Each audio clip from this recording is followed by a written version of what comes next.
अस्सलामुअलैकुम dear students. आज हम पढ़ेंगे फार्मूला फॉर पोटेंशियल एनर्जी। कल हमने पढ़ा था कंसेप्ट ऑफ पोटेंशियल एनर्जी क्या होती है। आज हम पढ़ेंगे उसके लिए क्या फार्मूला होती है पोटेंशियल एनर्जी के लिए। जैसा कि आप लोगों को मैंने कल भी बताया कि पोटेंशियल एनर्जी एक बॉडी में होती है due to its position with respect to the ground. अगर कोई भी बॉडी एक हायर पोजीशन पे होगी as compared with respect to the ground, तो हम वहाँ पे बताते हैं इस बॉडी में पोटेंशियल एनर्जी है। दो the potential energy of a body is due to its higher position above the earth and is equal to work done on the body against gravity in moving the body to that position। और ये बराबर होती है work done against gravity। क्यों? Because शाबाश, जब हम इस बॉडी को मूव करते हैं ग्राउंड से वर्टिकली अपवर्ड्स, तो वहाँ पे जो वर्क डन यूज़ होती है वो वर्क डन अगेंस्ट ग्रेविटी होती है। ठीक है। अब इसको हम पोटेंशियल एनर्जी को डिराइव करने के लिए हम सपोज करेंगे एक बॉडी जो है, suppose a body of mass m is raised to a height h। अगर ये बॉडी यहाँ पे थी, मास m है, इस बॉडी का मास m है, तो ये बॉडी फॉर एग्जांपल ग्राउंड पे लाई कर रही थी, फिर हमने इसको उठाया और वर्टिकली अपवर्ड्स हमने इसको लिफ्ट किया इस हाइट पे। अब ये क्या है? हाइट। ये है सरफेस ऑफ अर्थ और ये है अबव द सरफेस ऑफ अर्थ। हमने कुछ हाइट पे इस बॉडी को रखा। ठीक है ना।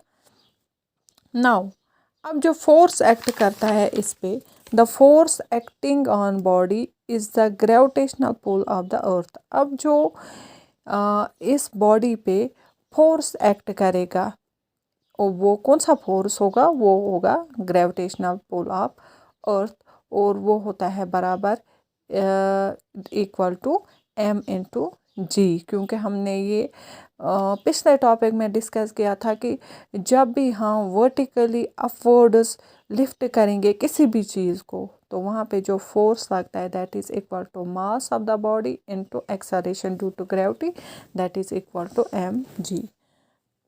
दैट इज़ वाई हमने यहाँ पे भी लिखा mg। अब to lift the body above the surface of earth we have to do work against this force of gravity। अब जब हमने इस बॉडी को लिफ्ट किया above the surface of earth, यहाँ पे हमने वर्क डन की, तो यहाँ पे कौन सी वर्क डन हुई? Work done against this force of gravity.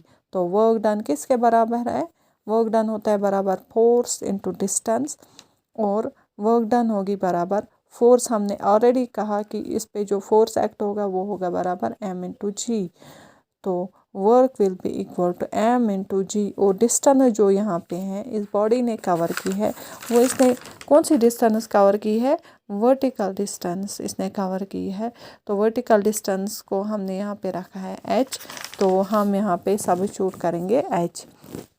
So work done will be equal to m into g into h। अब यही वर्क जो है, this work gets stored up in the body as potential energy.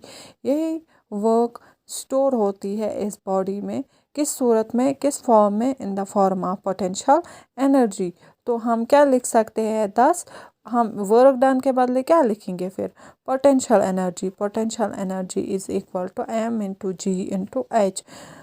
तो ये है formula for potential energy. तो formula for potential energy come out to be, शाबाश, पोटेंशियल energy is equal to m into g into h, where m is the mass of the body, g is acceleration due to gravity, h is height of the body above the surface of earth।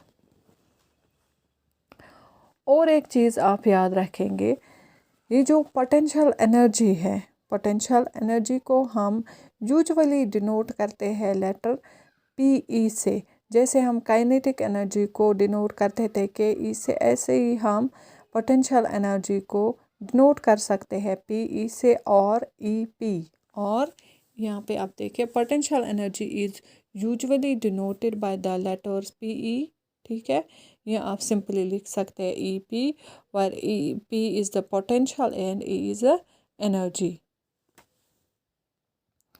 तो जब भी आपको potential energy किसी भी body की निकालनी होगी जो कि लाई कर रहा होगा एक सर्टन हाइट पे, तो वहाँ पे हमें क्या निकालना है, वहाँ पे हमें वर्क डन निकालना है। कितनी वर्क डन हमें लगी इस बॉडी को उस हाइट पे पहुँचाने तक, कितनी हमें वर्क डन लगी। तो जब हम वर्क डन निकालेंगे तो वही वर्क डन उसमें स्टोर होती है in the form of potential energy. तो आज के टॉपिक में हम इतना ही पढ़ेंगे। Thank you.